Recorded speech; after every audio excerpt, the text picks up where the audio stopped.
Sebagaimana Anda mungkin sudah pernah cerita kisah nyata ya, di Palembang pernah ada orang ahli maksiat tapi dia Islam.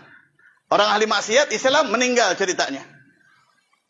Meninggal dalam keadaan musirran bid-dunub. Dalam keadaan bikin dosa yang kagak berhenti-berhenti. Kemudian akhirnya habis dikuburin, mulai dikuburin siang hari, malam harinya itu kuburan orang pada dengar sampai ke rumah yang dekat sama itu kuburan kedengaran suara dia teriak-teriak diseksa. Tiap malam. Yang cerita ke aneh Habib Abdullah bin Syekh Abu Bakar. Beliau juga orang Palembang aslinya.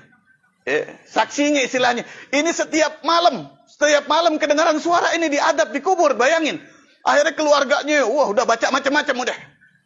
Dibacain ini, dibacain itu, udah kagak. Macam-macam dibacain, masih tetap. Rupanya bobot dosanya lebih gede bobot dosanya. Nah,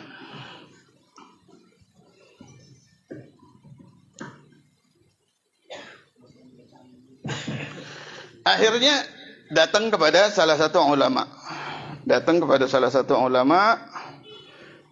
Kata ulama, ente cari kepada keluarganya, ente cari orang soleh yang meninggal. Ini udah Anda ceritain belum ya? Belum. Antum belum mulu.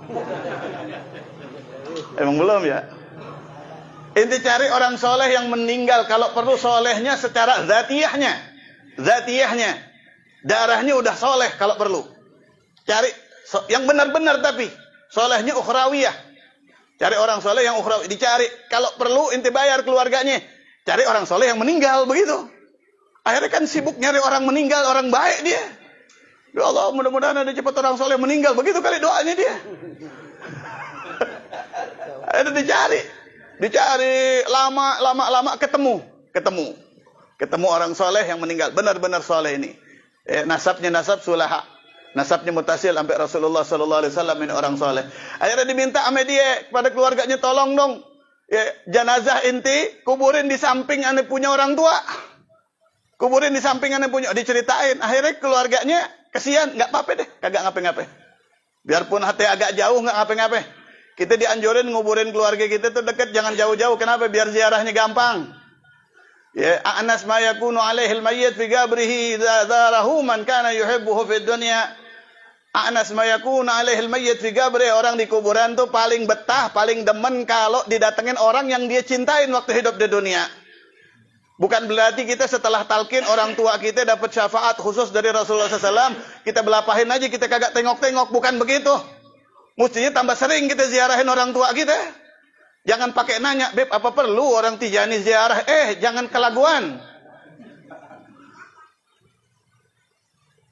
Kalau ente kagak ziarah-ziarah, kalau terhitung durhaka sama orang tua, batal Tijani ente. Paham? Kasar, Beb. Enggak kasar. Biasa aja, lagi ngantuk. Shalli ala Muhammad. Alhamdulillah, akhirnya setelah orang soleh tersebut ditaruh di jenazah, dikuburkan di sampingnya, alhamdulillah mulai malam itu udah kagak ada lagi suara teriakan itu. Suara jeritan itu udah kagak ada lagi. Ya, udah kagak ada lah. Mungkinnya alhamdulillah kalau di Jakarta makam-makam keramat direbut-rebut. Nah, kita kalau bisa kumpul dia sama ikhwan begitu. Kumpul sesama ikhwan. Karena maut itu adalah babullahi. Pintu yang diciptakan Allah. Kematian itu pintu. Dua tapi pintunya. Imma ilal jannah wa imma ilan nar. Kalau kita mati masih di aku sama Syekh Ahmad Tijani radhiyallahu anhu, fakhar, baru boleh kita bangga. Karena pintunya kita pasti ke surganya Allah Subhanahu wa taala. Di zaman Rasul